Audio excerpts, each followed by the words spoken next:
எப்போவுமே நம்ம வந்து பூ வாங்கிட்டு வந்தோம் அப்படின்னா நம்ம கவரோட ஃப்ரிட்ஜில் வச்சுருவோம். அது என்ன ஆகும்னா அந்த ஃப்ரிட்ஜு ஃபுல்லாக அந்த பூ ஸ்மெல் ஏறிக்கும், ஃப்ரீசர் வரைக்கும் அந்த ஸ்மெல் வந்து போயிடும்.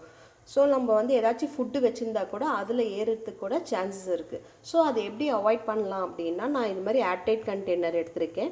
நம்ம இந்த பூவை வந்து கவரோடு வாங்கிட்டு வருவோம் இல்லையா, அதை வாங்கிட்டு வந்து இந்த ஏர்டைட் கண்டெய்னரில் போட்டு நீங்கள் வந்து ஒரு மூடி போட்டு நீங்கள் ஃப்ரிட்ஜில் வச்சுட்டீங்க அப்படின்னா உங்களுக்கு வந்து ஃப்ரிட்ஜு வந்து எந்த பூ ஸ்மெல்லு வராமல் ஃப்ரிட்ஜு வந்து நீட்டாக இருக்கும். அதே மாதிரி இந்த பூ வாடாமல் ஒரு வாரம் வரைக்கும் நல்லாவே இருக்கும். நீங்கள் எந்த பூ வேணாலும் வாங்கி இது மாதிரி வாங்கி நீங்கள் ஸ்டோர் பண்ணி வச்சுட்டு நீங்கள் சாமிக்கு வந்து செவ்வாய்க்கிழமை, வெள்ளிக்கிழமை, அது மாதிரி வியாழக்கிழமை அது மாதிரி நீங்கள் போட்டுக்கலாம். ஸோ ஒரு வாரம் வரைக்கும் இந்த பூ வந்து ஃப்ரெஷ்ஷாகவே இருக்கும். ஸோ நான் இப்படி தான் யூஸ் பண்ணுவேன். ஸோ இந்த டிப்ஸ் உங்களுக்கு யூஸ்ஃபுல்லாக இருக்கும்னு நினைக்கிறேன். ட்ரை பண்ணி பாருங்கள்.